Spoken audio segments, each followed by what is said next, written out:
सभी को जय जिनेन्द्र। इसके बाद है आयुष्य कर्म। आयुष्य कर्म को आयुष्य जेल की उपमा दी। इस कर्म के उदय से जीव को उतना टाइम उस योनि में या उस आयुष्य में बिताना पड़ता है। बराबर है। इसके 4 प्रकार है। देवायु, बराबर है, मनुष्यायु, तिरेंचायु और नरकायु। इसके बाद आता है नाम कर्म। नाम कर्म को चित्रकार की उपमा दी है। बराबर है।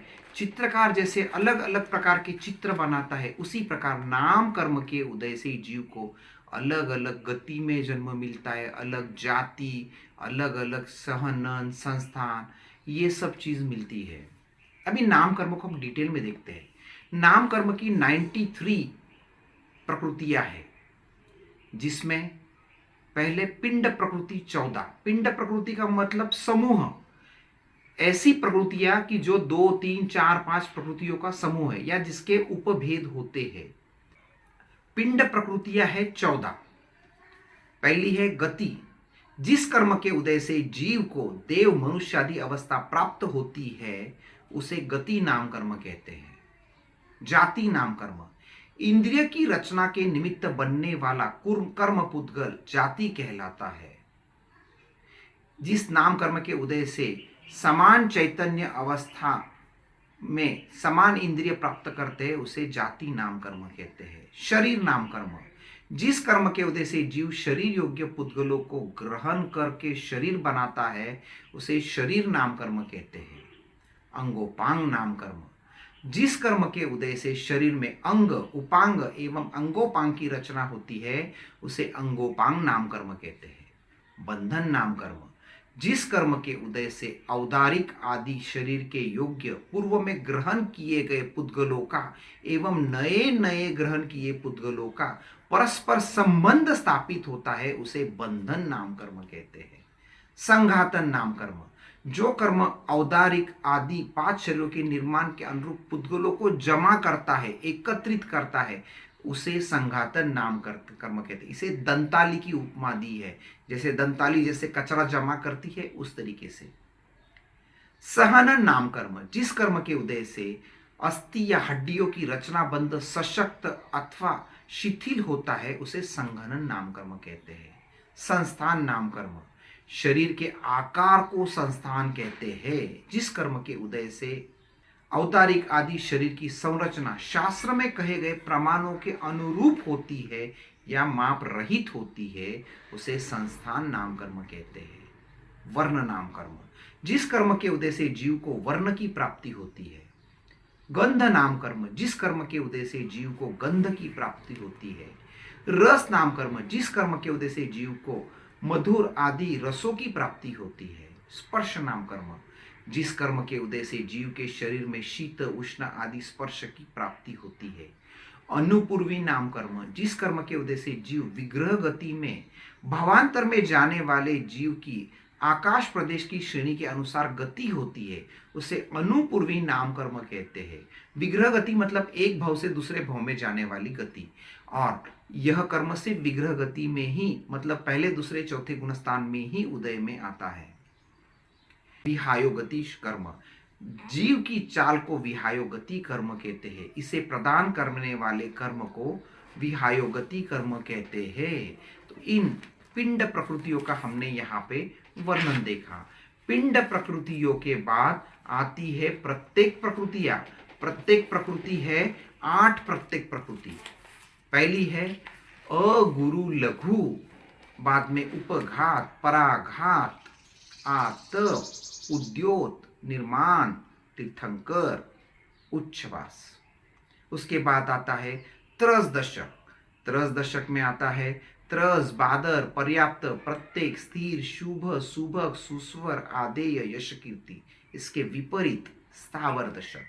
स्थावर सूक्ष्म, अपर्याप्त, साधारण, अस्थिर, अशुभ, दुर्भग, दुस्वर, अनादेय और अयश, कीर्ति।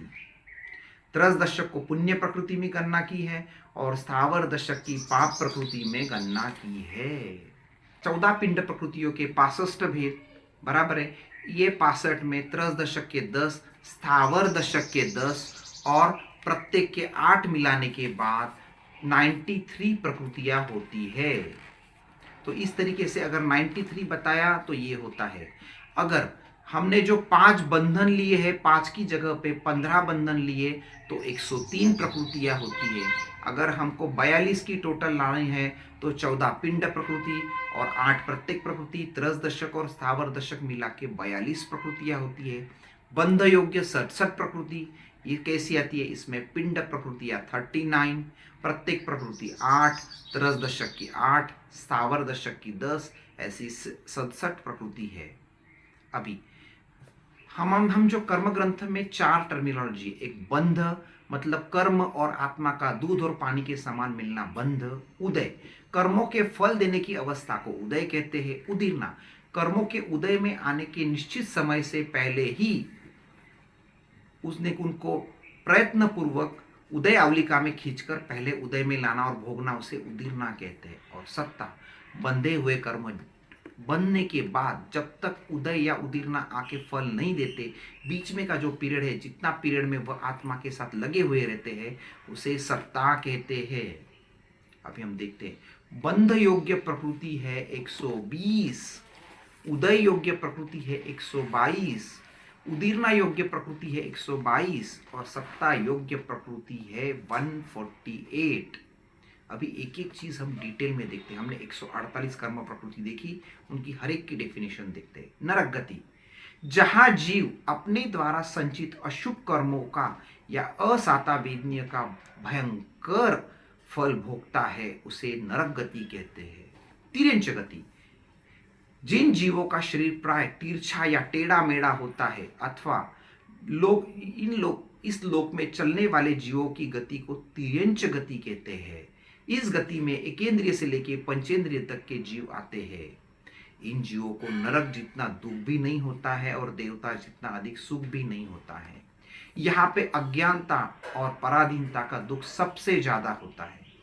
तीसरी है मनुष्य गति, विवेक और धर्म की प्राप्ति तथा पंचम गति रूप मोक्ष को प्राप्त कराने वाली गति मनुष्य गति है।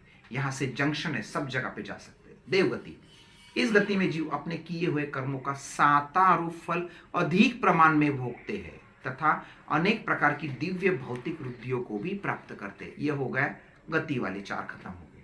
अभी जाति 5, एकेंद्रिय नाम कर्म, इस कर्म के उदय से जीव को एक स्पर्शेंद्रिय की प्राप्ति होती है, उसे एकेंद्रिय कहते हैं। एग्जाम्पल पृथ्वी का, अप का, तेव का, वायु का, वनस्पति का है। बेंद्रिय, जिस कर्म के उदय से जीव को 2 इंद्रिय स्पर्शेंद्रिय और रसनेन्द्रिय की प्राप्ति होती है। एग्जाम्पल लट, कृमि आदि। तेंद्रिय कर्म, जिस कर्म के उदय से जीव को 3 इंद्रिय की प्राप्ति होती है, स्पर्शेंद्रिय, रसनेन्द्रिय और गहनेन्द्रिय। एग्जाम्पल जू, चींटी, खटमल, मकोड़ा। चौरेंद्रिय, 4 इंद्रियों की प्राप्ति, स्पर्शेंद्रिय, रसनेन्द्रिय, गहनेन्द्रिय, चक्षुन्द्रिय। एग्जाम्पल मक्खी, भौरा, बिच्छू आदि। बाद में आता है पंचेंद्रिय कर्म, जिस कर्म के उदय से जीव को 5 इंद्रियों की प्राप्ति हो उसे पंचेंद्रिय। इसमें देवता, मनुष्य, तिर्यंच और नारकी चारों आ गए।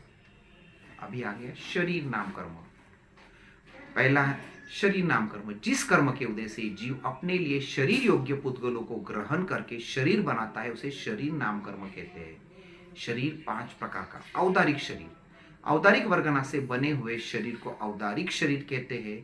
जिस शरीर में मांस, रस, रक्त, अस्थि, चर्बी, शुक्र और मज्जा होती है, उसे औदारिक शरीर कहते हैं।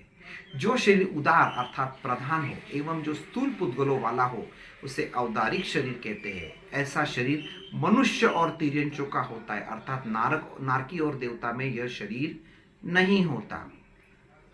औदारिक शरीर में रह के ही सभी कर्मों का क्षय करते हैं। दूसरा है वैक्रिय शरीर, विक्रिया अर्थात विविध क्रियाओं को करने में जो शरीर सक्षम हो, उसे वैक्रिय शरीर कहते हैं। जिस शरीर से विभिन्न प्रकार के रूप बनाए जा सकते हैं, उसे वैक्रिय शरीर कहते हैं। यह शरीर औदारिक शरीर के परमाणुओं से कुछ अधिक सूक्ष्म पुद्गलों से बनता है। औदारिक स्थूल रहते हैं, ये सूक्ष्म रहते हैं। यह शरीर 2 प्रकार का रहता है, एक भव प्रत्येक, दूसरा लब्धि प्रत्येक। भव प्रत्येक शरीर जन्म से प्राप्त होता है, जो नारकी और देवता में होता है। और लब्धि प्रत्येक, यह तप त्याग आदि विशिष्ट शक्ति से इसे प्राप्त कर सकते हैं जो मनुष्य और तिर्यंच को प्राप्त हो सकता है। तीसरा है आहारक शरीर। आहारक वर्गना के पुद्गलों से बने हुए शरीर को आहारक शरीर कहते हैं।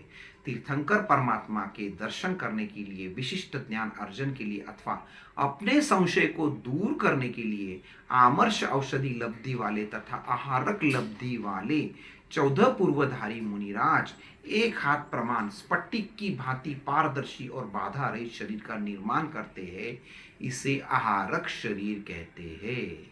ऐसे शरीर से वे अन्य जगह में स्थित तीर्थंकर सर्वज्ञ के पास जाकर अपने संदेह का निवारण करके अति सूक्ष्म समय में वापस आ जाते हैं। यह शरीर सर्वभव की अपेक्षा से ज्यादा 4 बार प्राप्त हो सकता है। अब इसमें आमर्ष औषधि एक शब्द आया, इसका मतलब शरीर में अथवा किसी भी अंगोपांग में ऐसी लब्धि उत्पन्न होती है जिससे स्पर्श मात्र से सभी रोग नष्ट हो जाते हैं। चौथा है तेजस शरीर। तेजस वर्गना के पुद्गलों से बना हुआ, आहार को पचाने वाला तथा तेजोलिशा और शीतलिशा का निर्माण करने वाला शरीर तेजस शरीर रहता है।